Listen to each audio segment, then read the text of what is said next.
Alors la cyclothymie, c'est assez particulier. C'est pas si connu que ça. On connaît beaucoup la bipolarité, parce que être bipolaire, c'est des phases maniaques et des phases dépressives.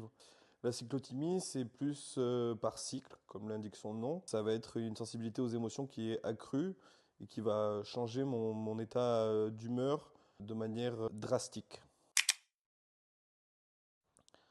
Vu que ça faisait longtemps que je me sentais mal et que j'enchaînais pas mal de crises d'angoisse et tout. Ça a plutôt été un soulagement au début parce qu'il y a un nom, ou du moins on sait ce que c'est, quoi. Pour moi, c'est un mélange entre ah merde, fais chier, j'ai quelque chose, et en même temps, ouf, j'ai quelque chose, je sais ce que c'est.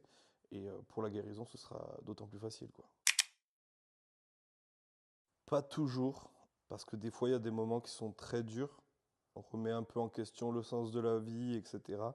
Donc des fois ça m'enfonce un peu dans une sorte de dépression. Donc il y a des jours où j'en suis content parce que on écoute un peu plus ce qu'on ressent, on devient une meilleure personne, je trouve.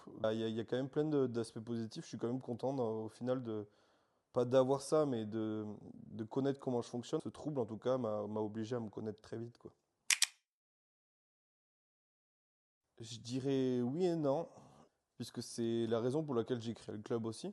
Et j'ai pas créé le club parce que j'avais un trouble, mais j'ai eu l'envie d'amener du sens dans ma vie. Et je pense que j'avais besoin de créer quelque chose. Ces troubles-là, cette envie de créativité qui m'affecte plus que la normale, comme expliqué avant. Donc ça a été très dur, mais d'un autre côté, c'est un super travail pour moi, sur moi. Donc ça l'a affecté, mais de manière positive.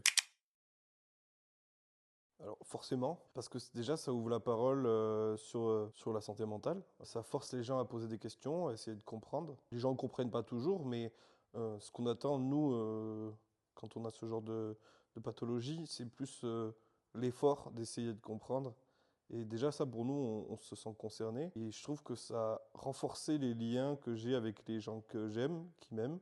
Je pense que c'est comme dans tout, c'est une question d'honnêteté. Si on reste droit et honnête avec les gens, il n'y a pas de raison que ça se passe mal ou que les gens vous jugent méchamment. Merci.